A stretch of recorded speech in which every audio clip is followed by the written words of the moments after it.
Hello, I'm KenPep2018, and this is my podcast, or my effort to turn my podcast into a YouTube channel using some software I can't remember right now.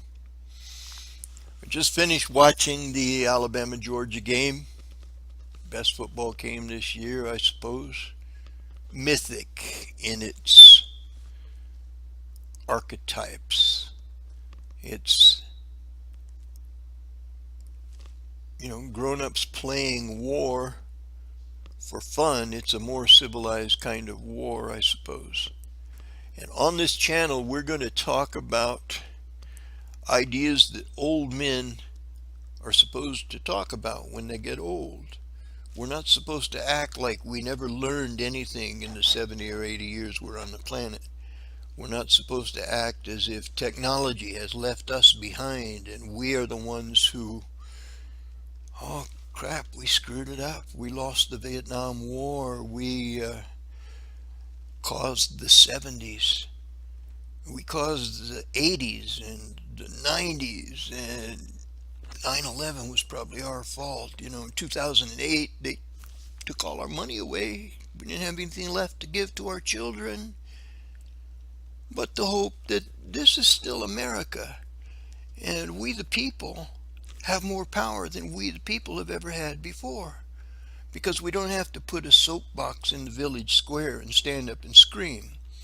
We can speak our mind in a public forum, and people who agree with us can respond to our call to action. They can do something that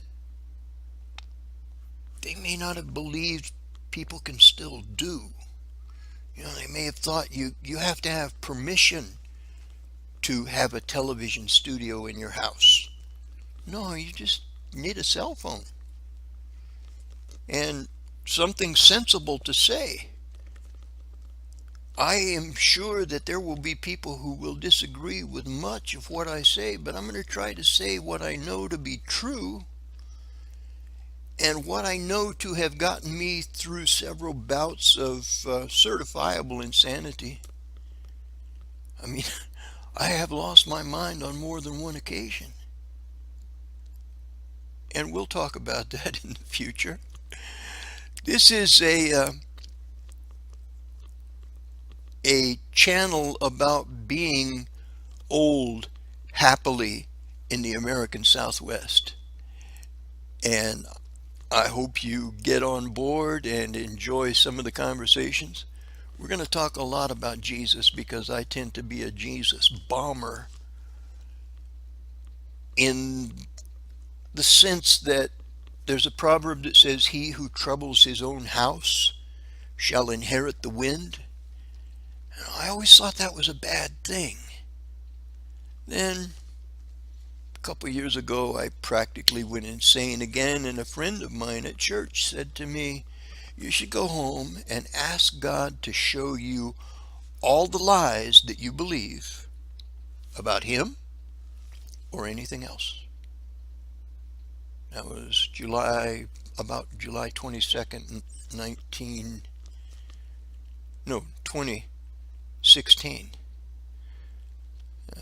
2.5 years ago.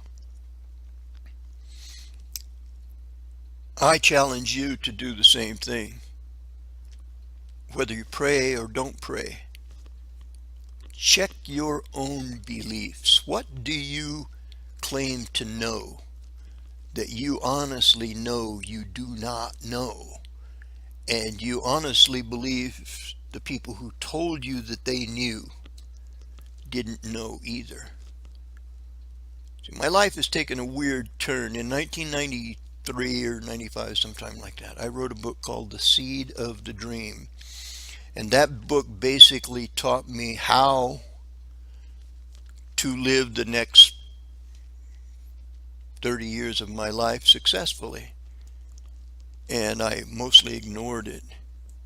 But when you plant seeds in your own heart, they bring forth the fruit you intended. And in the last page of that book, I told people that, 25 years from now, you may be reading this book and you'll think that the people who started America only started it for profit. That was the whole, it was all about business. It was all about making money. And they will teach you all sorts of things that they say they know about Franklin and Jefferson and Washington and Thomas Paine and Robespierre and all those kind of guys that were involved in the world milieu at the time. But America came out of that. America was the fruit of that turmoil that happened. And we're going to talk about the turmoil. And we're going to talk about the fruit of the idea that is America and the fruit of the idea that is what they call Christianity. Jesus didn't call it that. You know, I don't know that Paul called it that. They called the people in Antioch, the first Gentile church, they called themselves Christians because they weren't Jews. Everybody else who was a Christian was a Jew, but the guys in Antioch, they were Gentiles, Greeks, Scythians, barbarians, Parthians and Medes, people who had heard the gospel on the day of Pentecost, maybe. Anyway, we're going to talk about things like that. I hope you get on board. This is the first of many. December 1st, 2018. It was a goal that I would have this functioning by the end of 2018, and functioning it is. So, encouraging comments only. Please don't tell me I'm full of shit on the very first day, because you ain't heard nothing yet.